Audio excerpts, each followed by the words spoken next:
भक्तीनं संसार करणाऱ्या स्त्रीनं वैवाहिक जीवनातला प्रत्येक क्षण संसार आणि नवरा यांच्यासाठी जपलेला असतो. तिनं स्वतःचं निराळं अस्तित्व मानलेलं नसतं. तिच्या साथीदारासाठी तिचा सतत त्याग चाललेला असतो. तो त्याग तिच्या साथीदाराने ओळखून तिला सतत दाद द्यावी एवढीच तिची एकमेव इच्छा असते. आणि मग तेवढ्याचसाठी तिला प्रेमामध्ये भागीदार नको असतात. आपला माणूस कायम आपलाच राहावा ही पत्नीची भावना पण स्वाभाविक, आणि कुणीतरी कलाकारावर भाळत राहणं हेही स्वाभाविक. उत्कटपणे दाद देणाऱ्या रसिकाकडे कलाकाराने आकृष्ट होणं हेही स्वाभाविकच. तसं झालं रे झालं की त्या कलाकाराची बायको स्वतःला अकारण नालायक समजते, कल्पनेचे इमले रचायला लागते. नवऱ्याने काहीही न करता केवळ कल्पनेच्या राज्यात नवरा शेवटपर्यंत पोचला असणार असं बायको गृहीत धरते.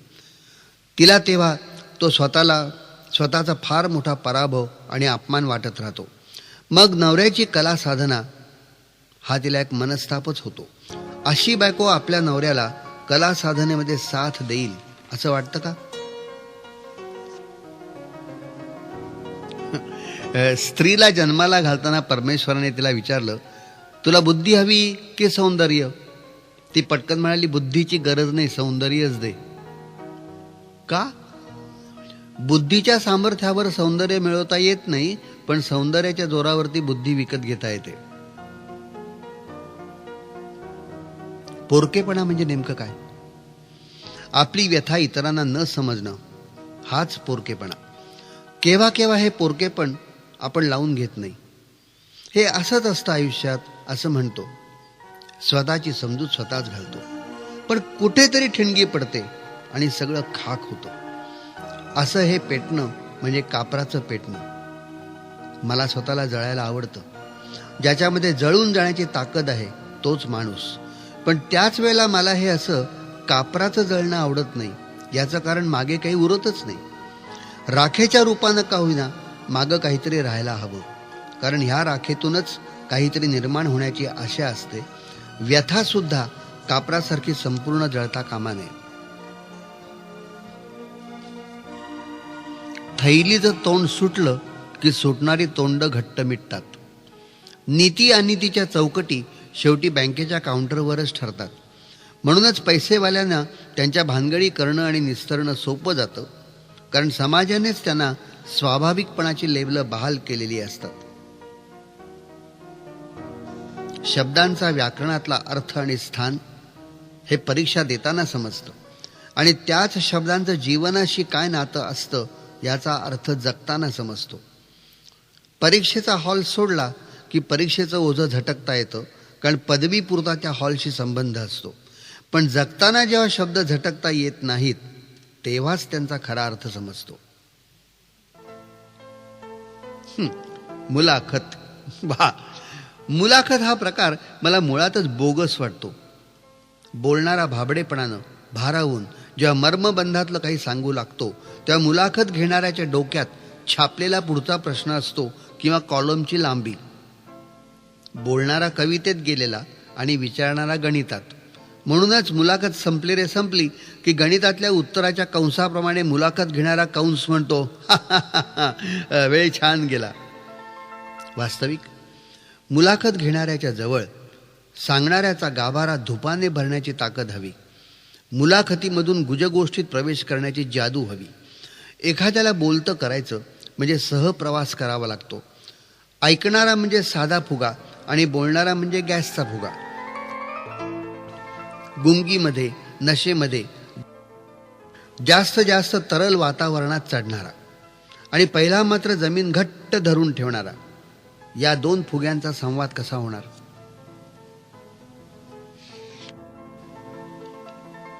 अशीच एक म्हातारी, फारशी परिचयाची नव्हे, पण अपरिचित माणसं तुमच्याशी कधी कधी जे बोलून जातात ते अनेक वर्ष तुम्हाला ओळखणारी माणसं सुद्धा बोलत नाहीत.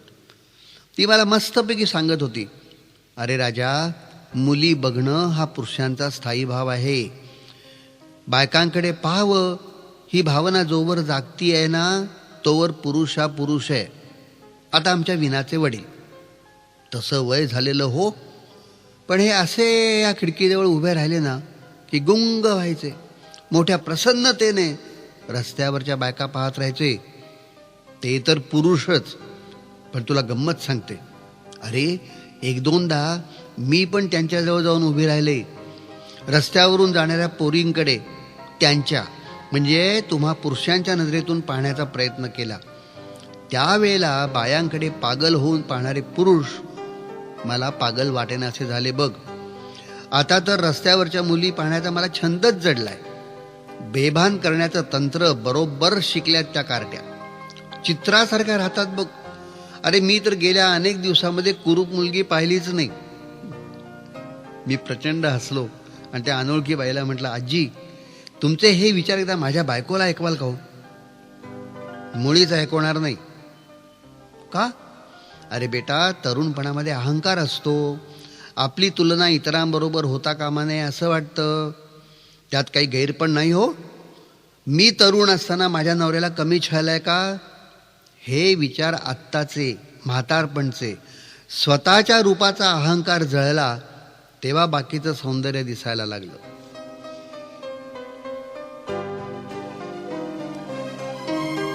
समोरच्या दुःख सांगणाऱ्या माणसाचं जर समाधान करायचं असेल ना, त्याला दिलासा देण्याची इच्छा असेल, तर तो जे बोलतो त्यातलं 70% तुम्हाला ऐकू येता कामा नये. कारण त्याच्या आयुष्यातल्या दुःखाला पुष्कळदा त्याचा मूर्खपणा कारणीभूत असतो. तो जेव्हा ऐकू येत नाही तेव्हाच सहानुभूती दाखवणं शक्य होतं. तो बोलतो ते जर सगळं ऐकू आलं तर त्यालाच एक झापड मारावीशी वाटेल. माणसाजवळ दोन गोष्टींपैकी एक गोष्ट असायलाच हवी. एक तर दुसऱ्यावर जबरदस्त उपकार करता येतील अशी शक्ती हवी. ती शक्ती नसेल तर दुसऱ्याला जबर उपद्रव देता येईल अशी एखादी यंत्रणा हवी. यापैकी काहीच नसेल किंवा जितक्या प्रमाणात ह्या गोष्टी जवळ असतील तितक्या प्रमाणात तुमचं आयुष्य सोपं किंवा अवघड होईल.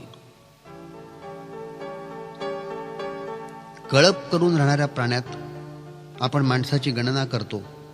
साफ चूक आहे. माणसं गावं वसवतात म्हणजे नक्की काय करतात? वाडे बांधतात खुराड्यांचे. तिथं माणसं एकमेकांच्या समोर राहतात, वरच्या किंवा खालच्या मजल्यावर राहतात, नाहीतर शेजारी शेजारी. एक विटांची रेग मारायची, त्या रेगेला रंग मारायचे. एका बाजूला एक रंग, दुसऱ्या बाजूला दुसरा. स्वतःच्या रंगाला अभिरुची म्हणायचं, दुसऱ्याच्या रंगाला एक हुंकार टाकायचा तुच्छतेचा. रंगाला, विचारांना, संस्कारांना आणि आयुष्यालाही. संपलं. या पलीकडे आपण एकमेकांसाठी काय करतो याचा केव्हा तरी माणसाने विचार करावा.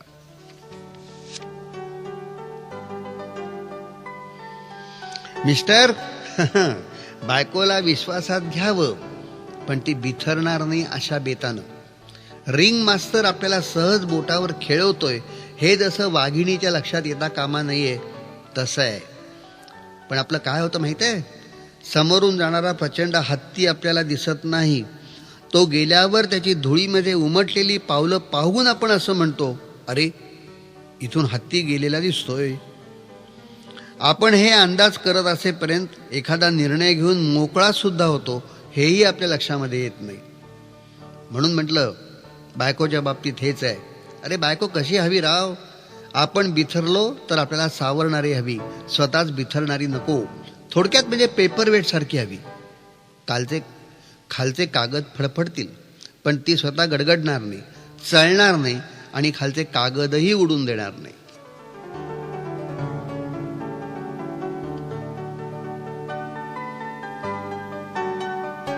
माणसांच्या अनेक छटांपैकी एखादी छटा प्रकट होण्यासाठी सुद्धा योग्य ती वेळ यावी लागते. त्यावेळी जे प्रकट होतं ती छटा म्हणजे संपूर्ण माणसाचं दर्शन नव्हे.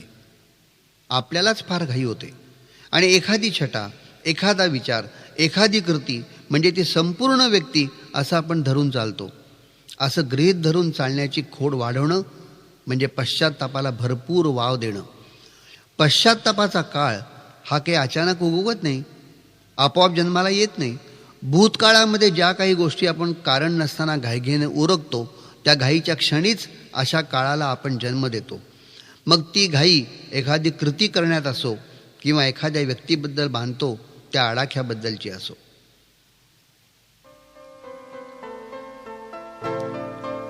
कोणत्याही प्रसंगाला न डगमगणारी व्यक्ती दमत नाही असं नाही.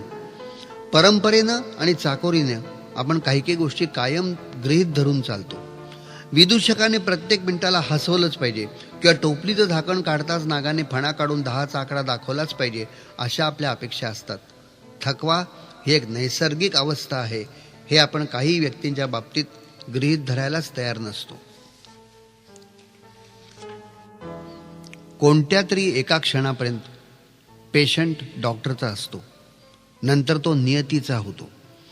कोणत्या क्षणी तो आपला होणार आहे हे नियतीला माहीत असतं, पण कोणत्या क्षणी तो आपल्या हातून निसटणार आहे हे डॉक्टरला माहिती नसतं. डॉक्टर व्हायचं म्हणजे ह्या अन्यायाला तोंड देण्याची ताकद कमवावी लागते. अन्यायच हा, कारण हा सामना आमने सामने होत नाही. फसवणूक करून पराभव गळ्यात मारला जातो ह्याचं दुःख होतं. अरे विजय शेवटी नियतीचाच होणार असतो. तिला लबाड्या करायचं कारण काय असतं? पेशंट एकाएकी सुधारल्याच्या खुणा दाखवतो आणि हातोहात निसटतो. आम्ही मग विझायला आलेल्या ज्योतीची उपमा देऊन गप्प बसतो. कर्णाची बाजू अन्यायाची असतानाही त्याला मरण ज्या परिस्थितीमध्ये आलं त्याचं दुःख होतं. प्रत्यक्ष भगवान कृष्ण पाठीराखा असताना कर्णाचा शेवट या प्रकाराने करण्याची पाळी यावी. डॉक्टरच्या हातून पेशंट निसटला की असंच काहीतरी वाटतं. कायम आजारी असलेल्या माणसाला जेव्हा इतर कंटाळतात तेव्हा त्याचा तो किती कंटाळलेला असतो हे इतरांच्या लक्षातही येत नाही. माणसाचं स्वतःच्याच कंटाळ्यावर प्रेम असतं.